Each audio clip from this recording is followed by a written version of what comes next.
여러분 한 주간도 건강하셨습니까? 자, 오늘 이제 사무엘상하 마지막 시간 함께 하도록 하겠습니다. 자, 오늘도 세 가지 질문 함께 살펴보도록 할게요. 자, 첫 번째 질문은요. 다윗의 모사였던 아히도벨이 압살롬의 반역에 참여한 이유가 무엇인지 궁금합니다. 아히도벨의 발언을 보면 다윗에 대해 매우 적대적인데 아히도벨이 다윗에 대해 이러한 태도를 취하게 된 어떤 사건이 있었던 것인가요? 라고 질문을 주셨습니다. 여러분 사무엘상하를 보시게 되면 다윗의 아들이었던 이 압살롬이 큰형 암논을 죽이게 되거든요. 그러니까 큰형 암논을 죽인 일로 인해서 이 압살롬은 정상적인 과정으로는 왕이 될 수가 없는 거예요. 그래서 이 압살롬은 쿠데타를 일으키게 됩니다. 그리고 쿠데타를 일으키면서 이 다윗의 모사였던 아히도벨을 모셔옵니다. 자, 사무엘하 15장 12절입니다. 제사 드릴 때에 압살롬이 사람을 보내 다윗의 모사 길로 사람 아히도벨을 그의 성읍 길로에서 청하여 온지라. 반역하는 일이 커감해 압살롬에게로 돌아오는 백성이 많아지니라. 자, 압살롬이 쿠데타를 일으키면서 그 아히도벨이라는 모사를 데려온 것을 보게 되면 이 아히도벨이 있고 없고에 따라서 쿠데타가 성공할 수 있는지 또 실패하게 되는지 너무너무 중요한 이 아히도벨이라는 사람이 얼마나 이 탁월하고 중요한 인물이었는가라고 하는 것을 우리가 알 수가 있어요. 그러니까 쿠데타가 성공하기 위해서는 아히도벨이 꼭 필요했던 겁니다. 자, 원래 아히도벨은 어떤 사람입니까? 다윗의 모사입니다. 여러분 여기 모사라고 하는 것은 정책에 중요한 것들을 자문을 해주기도 하고 선택과 관련된 그 조언을 해주기도 하는 그런 일인데요. 이런 아히도벨이 했던 모사 같은 직책이 실제 예루살렘에 있었다라고 하는 것이 주전 14세기에 그 엘 아마르나에서 나온 한 편지에서도 밝혀지고 있거든요. 그러니까 뭐 이거는 그 가나안 땅뿐만 아니라 어떻게 보면 모든 나라에서 이런 모사 같은 사람들 다 있는 거죠. 그래서 왕이 이렇게 저렇게 선택하고 결정해야 될 사안들이 굉장히 많이 있는데 그때마다 왕의 선택을 도와줄 수 있는 그런 역할을 했던 사람들을 우리는 모사라고 하고, 원래 아히도벨이라는 사람은 다윗의 모사였는데 이제 압살롬이 이 아히도벨을 모셔온 거예요. 자, 근데 사무엘하에 나오는 이 아히도벨이라고 하는 이름이 본명이 아닐 가능성이 높다라고 학자들은 주장합니다. 자, 왜 그러냐면 이 아히도벨이라고 하는 이름의 뜻을 풀게 되면요, 내 형제는 헛된 것을 말하는 자, 이런 뜻이에요. 여러분 세상에 어떤 부모가 애가 태어났을 때 얘는 형제들에게 헛된 것을 말하는 사람이라고 이름을 지어주겠어요. 그러니까 우리가 확실히 알 수 있는 것은 뭐냐면 아히도벨이라고 하는 사람을 폄훼하기 위해서 아마 이런 이름을 붙이지 않았을까라고 우리가 볼 수 있습니다. 또 히브리 아람어 사전에 보게 되면 아히도벨의 이름의 뜻을 반역자라고 말하고 있거든요. 그래서 내 형제에게 헛된 것을 말하는 자 또는 반역자라고 하는 그 뜻풀이 자체가 굉장히 부정적이지 않습니까? 그래서 아마 아히도벨이라고 하는 이름이 본명은 아니고 후세대가 이 아히도벨을 폄훼하기 위해서 또 비난하기 위해서 이런 이름을 덧붙인 것이 아닐까라고 많은 학자들은 주장하고 있고요. 중요한 것은 왜 아히도벨이 압살롬의 반역에 동참하게 되었는가? 여러분 압살롬의 반역이라고 하는 것은요, 다윗의 왕권에 대한 저항이거든요. 그러니까 압살롬에게 붙었다는 말은 뭐냐면 다윗에 대해서 대적하게 되었다는 거예요. 그러니까 특이한 거죠. 지금까지는 다윗의 모사로서의 역할을 해왔는데 어느 순간 이 아히도벨이 다윗의 맞짱을 뜨는 압살롬의 편에 붙었던 겁니다. 자, 그럼 여기서 우리가 한번 질문을 해보겠습니다. 왜 아히도벨이 압살롬의 반역에 동참하여서 다윗을 대적하게 되었는가? 이제 몇 구절을 살펴보면서 이 아히도벨이 다윗을 버리고 압살롬과 손을 맞잡은 이유에 대해서 보도록 하겠습니다. 자, 먼저 사무엘하 23장 34절입니다. 사무엘하 23장 34절을 보면요, 마아가 사람의 손자 아하스베의 아들 엘리멜렉과 길로 사람 아히도벨의 아들 엘리암과 이렇게 되어 있어요. 여러분 사무엘하 23장을 보시면요, 굉장히 길게 다윗을 도와서 그 위대한 다윗 왕국을 세웠던 용사들의 명단이 쭉 나옵니다. 사실 이 사람들 우리가 잘 알기 어려운 사람들이에요. 성경에 자세하게 나오는 사람들도 아닙니다. 자, 그런데 한 30절 이상 다윗을 도와서 다윗의 왕국을 세웠던 그 다윗의 용사들의 명단이 쭉 나오거든요. 자, 그 가운데 하나가 바로 34절에 나오는데 여기 아히도벨의 아들 엘리암이라고 되어 있어요. 그러니까 다윗의 용사들의 명단 가운데 누가 있는 겁니까? 엘리암이 있는 거예요. 근데 엘리암이 누굽니까? 아히도벨의 아들입니다. 그러니까 아히도벨의 아들이었던 엘리암이 이스라엘의 군대 장관이었구나라고 하는 것을 우리는 알 수 있습니다. 자, 또 하나가 사무엘하 11장 3절입니다. 다윗이 사람을 보내어 그 여인을 알아보게 하였더니 그가 아뢰되 그는 엘리암의 딸이요 햇사람 우리아의 아내 밧세바가 아니니까 하니. 여러분, 지난 시간에 우리가 봤던 것처럼 다윗이 사무엘하 11장 이하에 추락을 하게 되잖아요. 목욕하던 여인을 보고 음욕을 품게 되었고 그 음욕을 절제하지 못하고 자신이 갖고 있는 왕이라는 권력을 이용해서 그 여인을 침실로 불러들여서 간음하지 말라라고 하는 7계명을 범하게 되고, 자, 여기서 사제를 통해서 정면 돌파한 것이 아니라 자신의 죄를 은폐하기 위해서 결국 우리아를 죽이기까지 하게 됩니다. 자, 그런데 사무엘하 11장 3절에 보게 되면요, 이 다윗이 범했던 밧세바라는 여인이 엘리암의 딸이라고 말하고 있어요. 자, 그럼 여러분 사무엘하 11장 3절과 23장 34절을 연결시켜 보시면 다윗이 범했던 밧세바는 엘리암의 딸이고 이 엘리암의 아버지가 아히도벨이거든요. 자, 그럼 밧세바와 이 아히도벨은 어떤 관계인 겁니까? 할아버지와 손녀의 관계인 거죠. 자, 그리고 여기서 하나 또 우리가 주목해야 될 것이 뭐냐면 다윗이 밧세바를 범한 이후에 자신의 죄를 은폐하기 위해서 우리아를 적진 깊숙이 침투시켜서 죽게 만들잖아요. 자, 그런데 우리가 추측해 볼 수 있는 것은 우리아가 죽었을 때 그의 장인이었던 엘리암도 죽었을 가능성이 높다고 봐야 됩니다. 만약 그렇지 않다면 이 아히도벨이 다윗에 대해서 갖고 있는 적개심을 우리가 이해하는 게 조금 쉽지 않습니다. 자, 한 군데 보겠습니다. 사무엘하 11장 24절입니다. 자, 사무엘하 11장 24절을 보시면요, 활 쏘는 자들이 성 위에서 왕의 부하들을 향하여 쏘매 왕의 부하 중 몇 사람이 죽고 왕의 종 햇사람 우리아도 죽었나이다 하니. 자, 여기 우리아가 죽었다는 걸 보고하는 맥락에서 뭐라고 보고하고 있냐면 왕의 부하 중 몇 사람도 죽었다는 말이 나와요. 자, 여러분, 이때가 이스라엘이 암몬과 전쟁을 치르고 있을 때였거든요. 자, 근데 다윗은 요압에게 비밀 편지를 보냅니다. 그리고 우리아를 적진 깊숙이 집어넣어 갖고 맞아 죽게 하라고 그래요. 자, 우리아가 위기 상황에 처해 있을 때 군대 장관이었던 이 엘리암이, 즉 우리아의 장인이었던 엘리암이 여러분 가만히 있었겠습니까? 그러니까 우리아가 위기 상황에 있을 때 장인이었던 엘리암이 우리아를 구하기 위해서 적진 깊숙이 들어갔을 가능성이 높아요. 그리고 우리아와 함께 죽임을 당했을 가능성이 매우 높다고 봐야 됩니다. 왜냐하면 이 현장에서 엘리암이 죽지 않았다면 아히도벨이 다윗에 대해서 이렇게 적개심을 품는 이유를 우리가 발견하기가 어렵단 말이죠. 자, 또 하나 사무엘하 17장 2절을 보겠습니다. 사무엘하 17장 2절입니다. 자, 이거는 아히도벨이 압살롬에게 하는 말이거든요. 이렇게 얘기합니다. 그가 고나고 힘이 빠졌을 때 기습하여 그를 무섭게 하면 그와 함께 있는 모든 백성이 도망하리니 내가 다윗 왕만 쳐 죽이고 라고 얘기해요. 여러분, 여기 표현 보세요. 아히도벨이 지금 압살롬에게 뭐라고 얘기하냐면 자기가 다윗 왕을 쳐 죽이겠다라고 말해요. 여러분, 다윗을 쳐 죽이겠다는 표현 속에서 아히도벨이 다윗에 대해서 가지고 있는 적개심이 얼마나 가득한가라고 하는 것을 알 수가 있습니다. 그러니까 아히도벨이 압살롬의 반역에 동참하게 된 이유가 뭡니까? 다윗을 왕위에서 끌어내리고 싶은 거예요. 다윗을 죽이고 싶은 거예요. 그만큼 아히도벨은 다윗에 대한 적개심으로 충만했다라고 하는 것을 알 수 있습니다. 자, 그러면 왜 아히도벨은 다윗에 대해서 이렇게 적개심이 충만하게 되었을까? 우리가 알다시피 다윗이 자신의 손녀인 밧세바를 범했습니다. 그 죄를 은폐하기 위해서 우리아를 죽이는 음모를 꾸몄어요.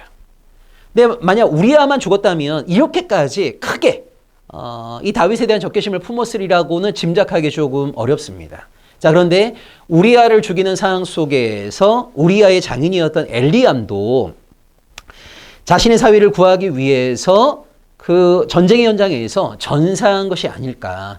그러니까 아들의 희생이라고 하는 것이 아히도벨로 하여금 이 다윗에 대해서 이렇게 적개심을 품게 만든 이유가 아닐까라고 생각할 수 있어요. 여러분, 우리가 알다시피 우리아가 죽은 다음에 다윗은 홀로 남게 된 밧세바를 자신의 아내로 삼습니다. 결혼을 올려요. 자, 그리고 밧세바가 임신하고 아이를 낳게 돼요. 여러분, 아히도벨이 어떤 사람입니까? 다윗의 모사예요. 얼마나 머리 회전이 빠른 사람인지 몰라요. 아마 아히도벨은요, 이 모든 것들을 계산했을 가능성이 매우 높습니다. 밧세바가 다윗의 아내가 되고 또 임신하고 출산하는 것, 모든 것을 계산했을 때 이 밧세바의 임신이 다윗과의 결혼 이전에 일어난 일일 것이라고 하는 것을 아히도벨은 알았을 거예요. 그리고 그 연장선상에서 다윗이 밧세바에게 범했던 죄악들을 알았을 가능성이 매우 높다라고 볼 수 있습니다. 그래서 아마 이런 일들을 아히도벨이 다 알게 되었을 때 다윗에 대한 적개심이 충만하게 되었고 어떻게든 다윗을 왕위에서 끌어내리려고 하고 있었는데 그때 압살롬이 다윗에 대한 쿠데타를 일으킨 거죠.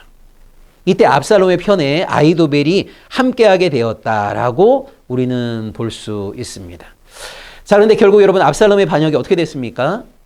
다윗이 후세라고 하는 모사를 또 보내거든요. 심어놓는 거예요. 그래서 아히도벨하고 후세가 서로 다른 의견을 제시합니다. 아히도벨은 기습 공격을 해야 된다. 근데 후세는 대대적인 공격을 해야 된다라고 제안을 했는데 결국 압살롬이 후세의 견해를 채택하게 돼요. 그래서 후세의 견해가 채택된 것을 보고 아히도벨은요, 미련같이 아니하고 자기 고향으로 돌아가서 스스로 목을 매 생을 마감하게 됩니다. 왜요? 압살롬의 반역에 실패할 거라고 하는 것을 그는 알고 있었기 때문이에요. 그래서 이 아히도벨의 어떤 죽음을 보면서 어떻게 보면 다윗의 범죄로 인해서 너무나 지혜로웠던 한 모사의 삶이 너무나 비극적으로 마무리가 되었구나라고 하는 안타까움을 우리가 보게 됩니다. 자, 두 번째 질문입니다. 사무엘하 21장 19절에서 엘하난이 죽인 사람이 골리앗이라고 되어 있다는 이야기를 들었습니다.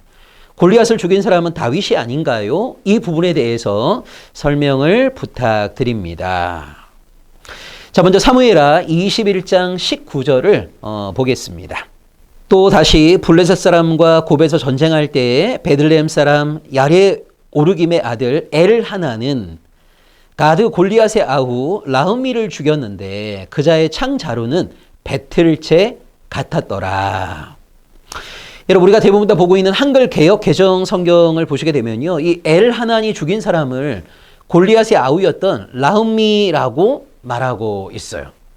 근데 질문하신 것처럼 히브리어 원문 성경이나 히브리어 성경을 헬라어로 번역했던 70인경이나 그리고 대부분의 영어 성경을 보시게 되면 엘하난이 죽인 사람을 골리앗이라고 기록하고 있거든요. 근데 우리 한글 성경은 엘하난이 죽인 사람이 골리앗이 아니라 골리앗의 아후 라흐미라고 번역을 한 거예요.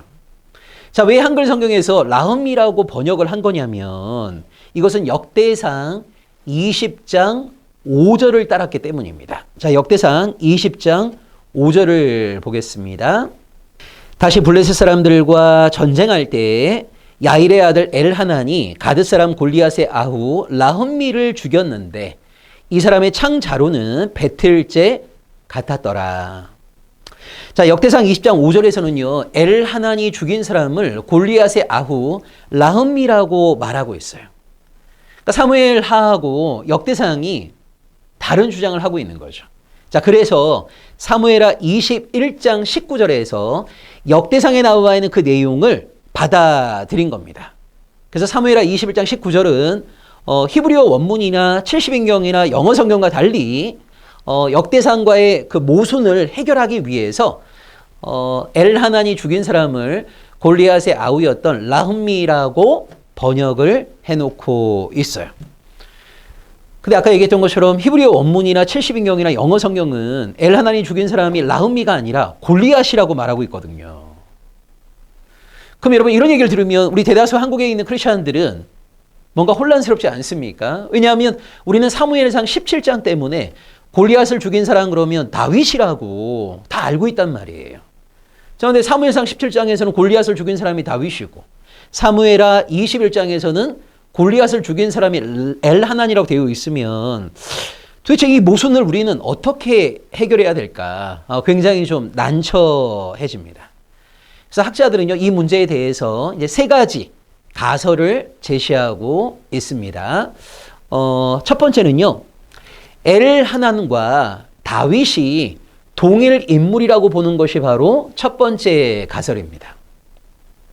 그러니까 사무엘상 17장의 다윗과 사무엘하 21장의 엘하난이 사실은 동일 인물이다. 어떻게 엘하난과 다윗을 여러분 동일 인물로 볼 수가 있을까요? 자, 학자들은 이렇게 생각합니다. 엘하난이 아마 본명이고, 여러분 다윗이라고 하는 이름의 뜻은요, 두령 또는 대장, 장군 이런 뜻이거든요. 그러니까 원래 엘하난이 본명이고 두령이나 장군을 뜻하는 다윗이라고 하는 것은 왕이 대관식 때 받았던 왕명이 아니겠는가 이렇게 주장하는 거예요. 마치 여러분 뭐랑 비슷합니까? 우리 고려시대나 조선시대에 보시게 되면 왕들의 이름이 있잖아요. 근데 왕들의 어렸을 때 본명과 그 다음에 우리가 알고 있는 역사 속에서의 그 왕명은 달라요. 여러분 우리가 잘 아는 세종대왕을 생각해 보세요. 세종대왕의 본명이 뭐죠? 이도입니다. 이도. 근데 우리는 여러분 이도라는 이름보다 세종대왕을 더 잘 알고 있잖아요. 근데 이 세종이라고 하는 것은 언제 붙여진 겁니까? 이도, 이 왕이 죽은 다음에 이 왕을 기리기 위해서 붙여진 시효란 말이에요. 시효. 그러니까 한마디로 본명과 왕명이 다른 거예요. 자, 이것처럼 엘하난이 본명이고 다윗이라고 하는 것은 왕이 대관식 때 받았던 왕명이 아니겠는가? 이것이 바로 첫 번째 주장입니다. 자, 두 번째는요. 원래 골리앗을 죽인 사람은 엘하난이라고 보는 거예요. 근데 이 엘하난이 이루어내었던 그 업적이 나중에 왕이었던 다윗의 영웅 이야기 가운데 하나로 각색되었다고 보는 게 두 번째 주장입니다. 그러니까 두 번째 주장은 이런 거죠. 여러분, 왕 밑에 얼마나 많은 부하들이 있겠어요. 근데 그 부하들이 행했던 멋진 업적이 왕의 업적으로 전치되거나 전승되는 경우들이 얼마나 많이 있습니까? 이런 것처럼 원래 엘하난이 골리앗을 죽였는데 이것이 왕인 다윗의 업적으로 전치되었다. 그래서 다윗의 이야기로 각색되어졌다라고 보는 것이 바로 두 번째의 주장입니다. 자, 세 번째는요. 다윗이 죽였던 골리앗 그리고 엘하난이 죽였던 골리앗을 한 개인의 고유명사로 보는 것이 아니고요. 이 블레셋의 장수들을 가리키는 보통명사로 보는 거예요. 그러니까 한마디로 얘기하자면 보통 사람보다 신체가 훨씬 더 큰 이런 거인들을 골리앗이라고 불렀다. 그러니까 블레셋의 거인들을 골리앗이라고 불렀다는 거예요.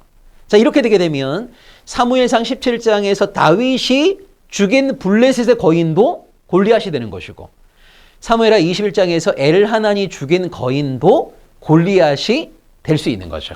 그러면 다윗도 골리앗을 죽였고 엘하난도 골리앗을 죽였다라고 말할 수 있다는 겁니다. 자, 이것이 바로 요 사무엘하와 역대상에 나와 있는 모순을 해결하는 세 가지의 주장이다라고 하는 거 기억하시면 되겠고요. 자, 이제 사무엘상하의 마지막 질문입니다. 사무엘하 24장 1절에서는 다윗을 격동케 한 주체를 하나님이라고 말하고 있는데 역대상 21장 1절은 사탄이 다윗을 격동케 한 것으로 말하고 있습니다. 그러니까 이 모순을 어떻게 해결할 수 있을까요? 라고 질문 주셨습니다. 자, 먼저 사무엘하 24장 1절을 보겠습니다. 여호와께서 다시 이스라엘을 향하여 진노하사 그들을 치시려고 다윗을 격동시키사 가서 이스라엘과 유다의 인구를 조사하라 하신지라. 자, 여러분 사무엘하 24장 1절을 보시면요. 분명히 여호와께서 진노 가운데 다윗을 격동시켜서 인구 조사를 하였다라고 말하고 있습니다. 자, 근데 역대상은 전혀 다른 말을 또 하고 있거든요. 자, 역대상 21장 1절을 보겠습니다. 사탄이 일어나 이스라엘을 대적하고 다윗을 총동하여 이스라엘을 계수하게 하니라. 자, 역대상 21장에서는요, 사탄이 이스라엘을 대적해서 다윗을 총동시켰다는 거예요. 다윗으로 하여금 인구조사를 하게 만들었다는 겁니다. 그러니까 사무엘하 24장과 역대상 21장은 그 다윗을 충동시켜서 인구조사를 하게 한 주체가 누구냐? 사무엘하 24장 1절은 여호와 하나님으로, 역대상 21장 1절은 사탄으로 다르게 말하고 있거든요. 자, 이 모순을 어떻게 해결할 수 있을까? 이걸 한번 살펴보도록 하겠습니다.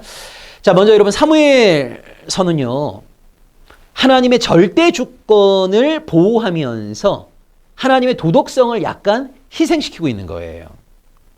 그러니까 하나님께서 진노 가운데 다윗을 충동시켜서 다윗으로 하여금 인구조사를 하게 한 거예요. 그러니까 다윗이 행했던 그 모든 일의 근원을 거슬러 가게 되면 하나님이 원인자가 되시는 거예요. 근데 하나님이 우리로 하여금 좋은 일을 하도록 하는 게 아니라 죄를 범하는 일을 짓게 만들었다. 이건 좀 하나님의 도덕성을 약간 희생시킬 수 있는 주장이잖아요. 자, 근데 반대로 여러분 역대상에서는요, 하나님의 도덕성을 보호합니다. 그러니까 다윗으로 하여금 그렇게 인구조사를 하도록 충동시킨 게 누구냐면 사탄이다. 이렇게 얘기하면서 하나님의 도덕성은 보호를 해요. 그런데 하나님의 절대 주권을 손상시킬 수 있는 표현을 사용하고 있거든요.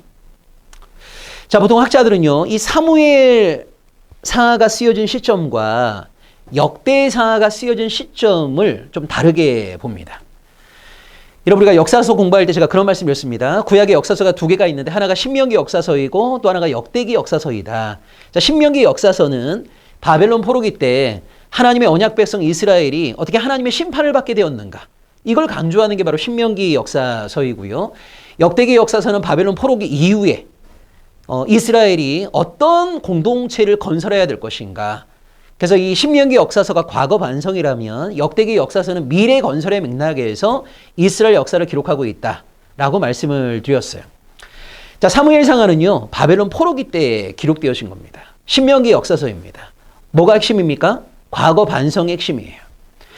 근데 역대기는요, 바벨론 포로기 이후에 기술되어진 거거든요. 뭐가 목적입니까? 미래 건설이 목적입니다. 자, 그리고 이 바벨론 포로기를 거치면서 이스라엘 공동체 안에 매우 중요한 신학적인 전환이 일어났다라고 하는 것이 중요합니다. 자, 바벨론 포로기 이전에는요, 선과 악, 모든 일의 근원을 하나님으로 주장했어요. 자, 내가 바벨론 포로기를 거치면서 이스라엘 백성들의 신학적 인식에 중요한 전환이 일어나게 돼요. 어떤 전환이 일어나게 되는 거냐면 모든 선의 근원은 하나님이시고 악의 근원을 사탄으로 보기 시작한 겁니다.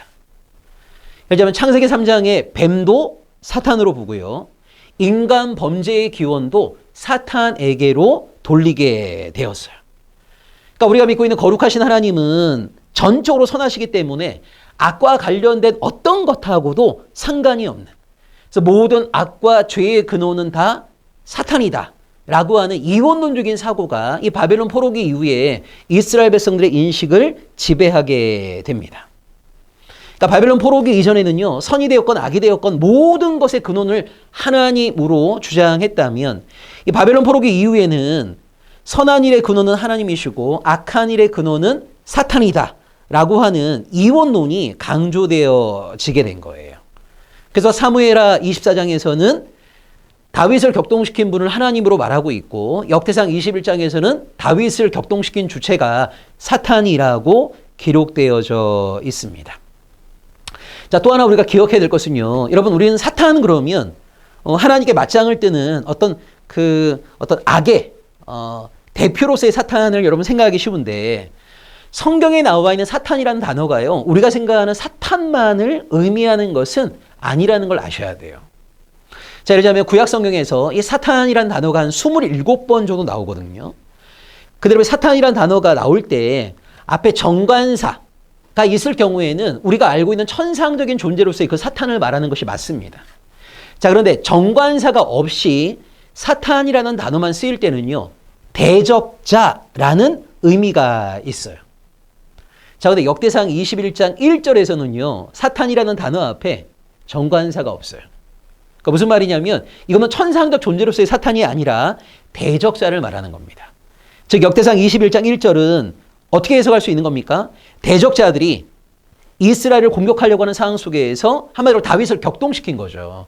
그래서 대적자들의 공격에 방어하기 위해서 다윗이 이스라엘 백성들의 인구를 계수하였다라고 이해할 수 있습니다.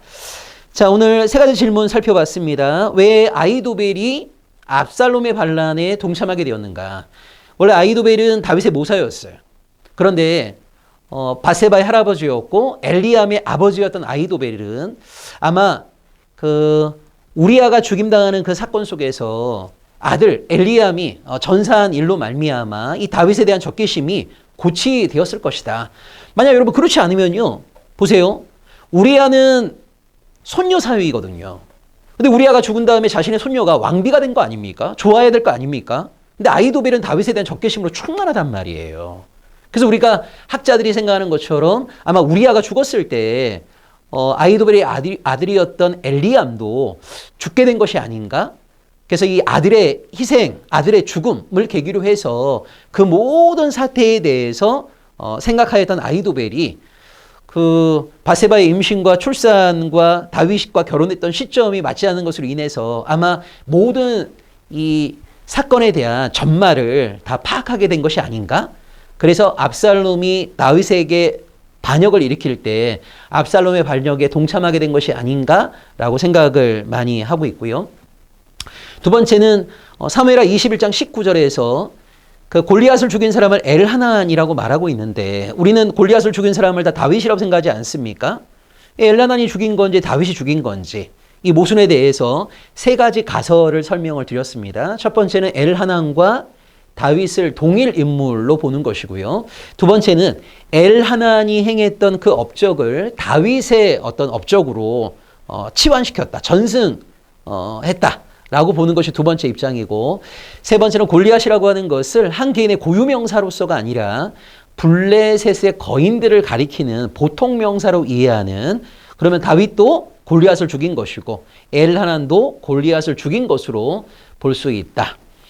자, 세 번째가 사무엘하 24장 1절과 역대상 21장 1절에 다윗이 인구조사를 하게 되는 과정 속에서 누가 다윗을 격동시켰는가? 사무엘하 24장은 여호와 하나님께서, 역대상 21장은 사탄이 격동시킨 것으로 나오는데 이것은 이제 바벨론 포로기를 거치면서 이스라엘 백성들의 신학적 인식에 중요한 전환이 일어나게 되었다라고 하는 거 기억하셔야 되고요. 그래서 포로기 이전에는 선과 악의 모든 근원을 하나님에게 두었다면 이 바벨론 포로기 이후에는 선의 근원은 하나님이시고 악의 근원은 사탄으로 보는 어떤 이원론적인 사고가 이스라엘 공동체 안에 강조되게 되었다. 그리고 또 하나, 이 사탄이라는 단어가 나올 때 정관사가 있는가 없는가에 따라서 의미가 완전히 달라져요. 근데 역대상 21장에서는 정관사 없이 사탄이라는 단어가 사용되어지고 있다라고 하는 거 기억하시면 좋겠습니다. 자, 이렇게 해서 5주 동안 함께 살펴보았던 사무엘상하를 마무리하고요. 다음 주부터는 그 이스라엘의 왕조사라고 할 수 있는 열왕기상하를 우리가 또 함께 보도록 하겠습니다. 여러분 무더운 날씨 가운데 또 한 주간도 건강 잘 지키시길 바랍니다. 다음 주에 뵙겠습니다.